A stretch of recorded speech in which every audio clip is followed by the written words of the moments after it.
that was it.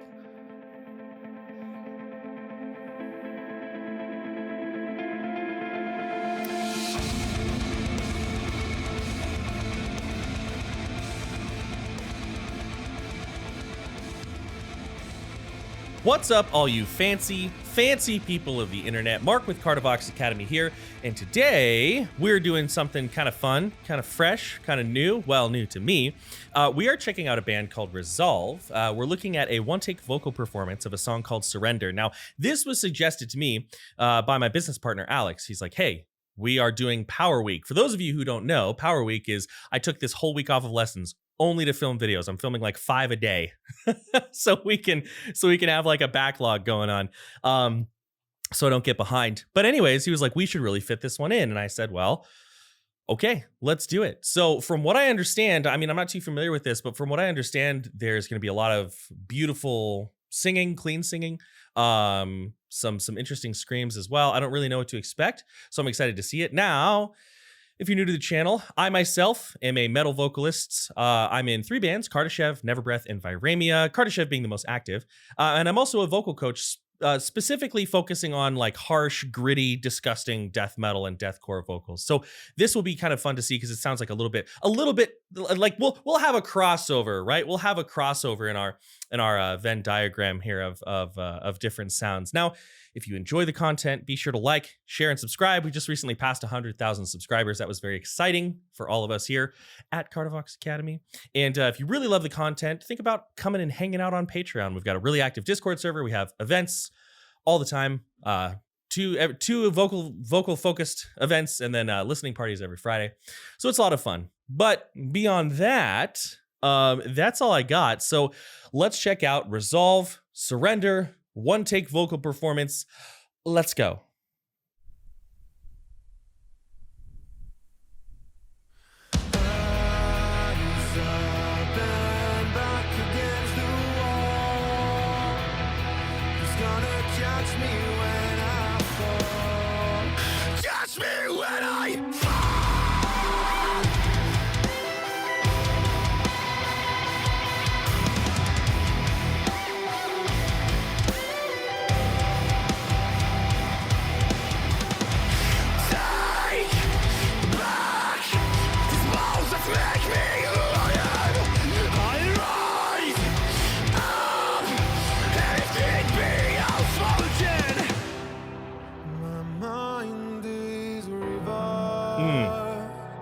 Sometimes flowing, sometimes frozen.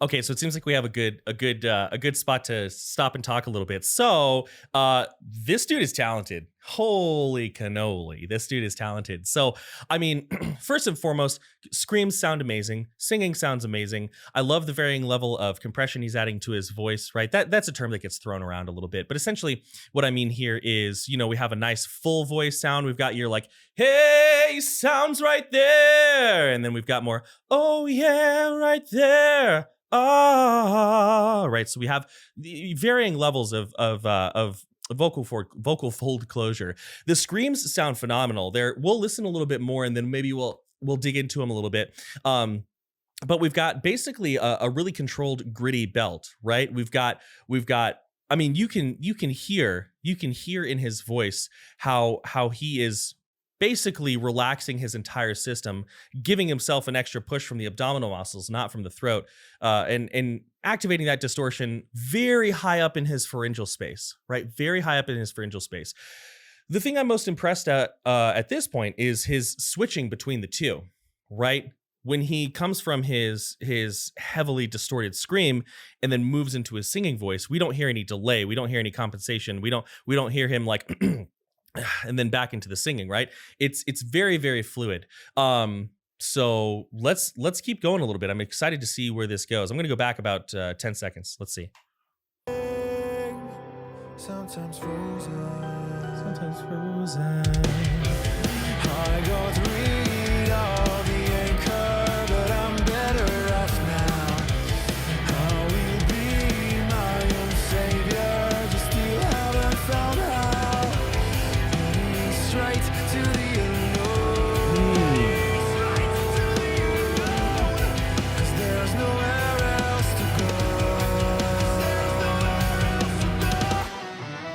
One thing that's really important for us to listen to about his singing is to think about where he's placing it, right? I've talked about this a lot, and I'll talk about it a lot because it's what a lot of proper singing is, right? Oftentimes when we're singing, especially in these genres, these more pop and rock and metal informed genres, we want to be singing kind of into the front of our face. We want to be kind of, hey, straight to the unknown, right there, la, versus this sort of dull, pulled back sound that you get a lot when you're first learning to sing, or, when you're super nervous, rather than straight to the unknown, it's straight to the unknown, right, you hear how that's kind of pulled back, la, and I can't remember the word he says, but he shifts, it's on an O vowel, O, and he really cranks into that resonance. Not so much that it sounds overdone, but where it really accentuates the resonance space that's naturally in our mouths, right? Our mouths are basically a big amplifier. Let's go back a little bit and see if we can hear it, and then we'll keep going. That was it. Straight to the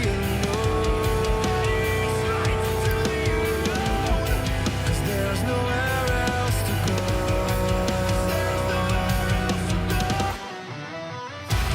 I bind the bridge, and now what's it gonna be?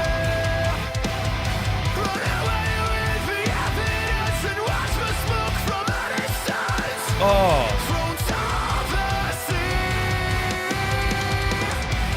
I took the risk,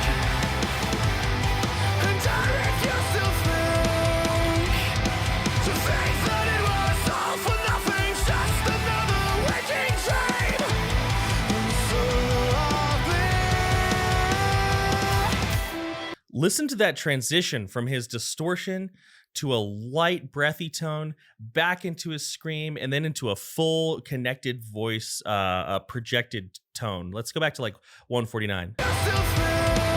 Yeah, right there. Sorry, I know I'm clicking around a lot, but you need to hear this.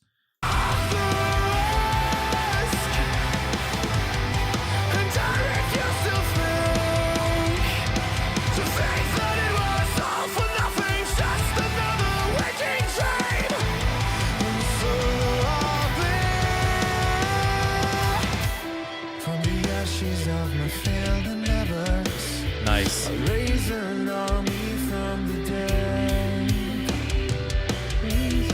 As one will march and take over. And once it's all done, I'll say, take back these balls that make me who I am. Yes. I'll rise up, and if need be, I'll fall again. That's actually a really good spot. I know I'm pausing in a build, but this is a really good spot to talk about distortion. So one of the first things that's really important is that when we're singing, much of the time, what we're wanting to do is we're wanting to build on a pressurized reserve in our lungs, right? So oftentimes people will think about breathing out these notes, right? Or they'll scream and everything deflates very, very quickly, right? But in actuality, what we want to be doing is we want to be expanding our abdominal cavity and our ribs, not so much that it's uncomfortable, right? I've talked about this many times, but we want to breathe in and we want to breathe downward, right?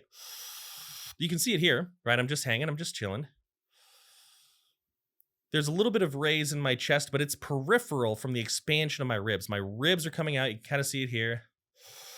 There they go. And then I'm pulling the air. Your air doesn't literally go into your stomach, speaking figuratively here, but I'm pulling that air down. It feels like I'm expanding into my stomach, right? And then when we activate, what we're doing is we're squeezing the abdominal cavity. Hey, oh, right there. What that does is that creates your diaphragm is going to lift. That's going to squeeze the air in your lungs ever so slightly. And then when you release that sound with your vocal folds, or if you're doing more like deathcore and death metal stuff, your arytenoid cartilages and your false folds, air pressure is going to be leaving rather than you breathing out your tone, right? Now, a lot of times people will hear this and they'll be like, all right, let me crank a lot of pressure under my vocal folds. But this is so gentle. You don't have to really feel a lot of pressure underneath your vocal folds. Like if I'm just doing something simple, like, I breathe in, hey, yeah, whoa, right there, right? I don't feel like I'm breathing that out. What I feel like is, I'm sort of sinking into my knees a little bit. I'm sort of sitting, like, it sounds weird, but I'm sort of like sitting on my pelvis, right? Whoa, I've sunken into it. Not so much that I'm like doing a squat, right? But when I activate my abdominal muscles, hey, yeah, whoa, yeah, right? It gives me the sense of I just kind of release the sound and it comes out naturally. Now, his type of scream is very different from what I do. He spent a lot of time on this scream. I have not. I'm, more of like the, like that's more of what I do, right? But there are different ways you can approach this really gritty belted tone. I'm hearing a lot of Sam Carter in his delivery, which is awesome because Sam Carter sounds great. We all know Sam Carter sounds great, right? But to do this, really, you would want to learn how to belt first. Really, you would want to learn what it feels like to project your voice healthfully and in such a way where you're building on resonance space versus building on pressure to amplify the sound through the open cavities in your head, right? You're using your sinuses, your mouth, your pharyngeal space, all of these areas to amplify the sound. And then, you can kind of think of it in some ways as like a false chord sound, like an right? You can do it like that. He's got a lot more distortion than I do. His is a lot more focused on distortion. Or you can kind of like one thing that if I was in the studio and I was like, okay, let me kind of find a way to make something similar. I almost might take like a high scream, be the unknown. I might do something like that, and then play around with the balance. Into the unknown. Yeah, something like that is probably what I would do. He's got a much different balance. And, a lot of years perfecting this sound, whereas I've mostly been doing like gutturals and things. But you can hear that it's pure relaxation coming from him. And then again, this distortion needs to be coming from the pharyngeal space, which if you're not familiar with the pharyngeal space, it's basically the opening in the very back of your mouth where your soft palate is, back kind of behind where your tonsils are, where your uvula sits, that space that opens up when you yawn. Anyways, let's keep going. I'm going to go back a little bit so we can hear this build. And once it's all done, I'll say, take back these balls that make me Yeah. who I am. I'll rise up, and if need be, I'll fall again. It's always darkest before dawn, and for now it's pitch black. So is the night coming to an end? All the pain won't be in vain.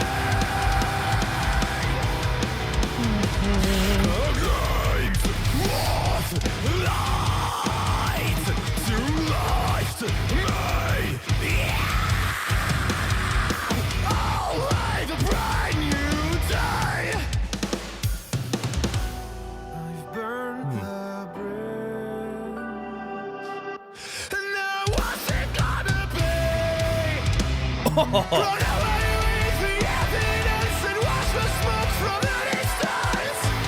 Phones of the sea. I took the risk, and I refuse to think that it was all for nothing, just another waking dream. And so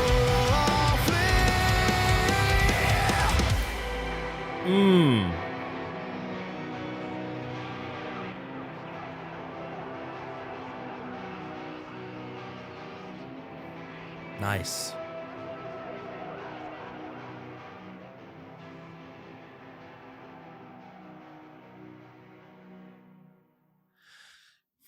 It sounded like he was giving it a little bit of extra airflow as well. That's one thing that we can do. When we start singing and when we start screaming, we're often trying to eliminate all breathiness. And that's a really important place to start because we want to be able to have control over our airflow. That doesn't mean, though, that down the road, you can't purposefully add a little bit of airflow to your screams, right? That can be a really cool way to make whatever scream you have sound a little bit thicker. Like if I take a high scream, right, and I breathe a little bit extra through it, you hear how it kind of accentuates that TV static aspect of it. Same thing with a low. You can add airflow to kind of accentuate the texture of his scream as well. So it sounded like he was maybe doing a little bit of that. But essentially, what he's got going is a strong, very balanced, gritty belt. Some people would say that this is a much more of a Fry informed scream. We could certainly classify it that way. Like I said, this is basically just a very strategic shout, a very strategic yell. And that being said, a lot of people are going to do it with slightly different variations because we all sound different. We all kind of have different ways we naturally go about creating distortion, especially when you're building it on basically just a yell. You're yelling, but you're doing it strategically and as a vocalist.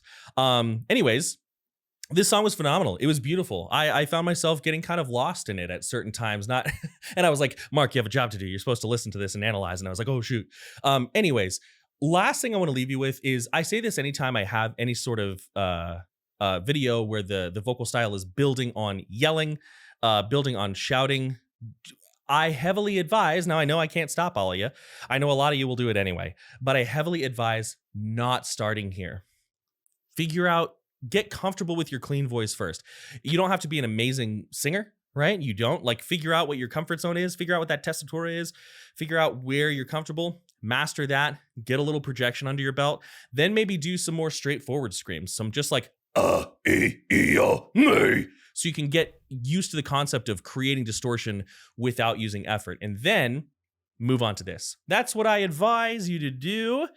But it's up to you because I cannot fly over there and stop you, nor would I. Anyways, if you like the video, if you like the content, please like, share, and subscribe. It means a lot. Check us out on Patreon. We have a really fun community, and we're starting to do a lot more stuff with it, which I'm very excited about. I'm sure I'm forgetting to say something. And with that, I'll let you all get back to your day. Many thanks. Much love. I'm out.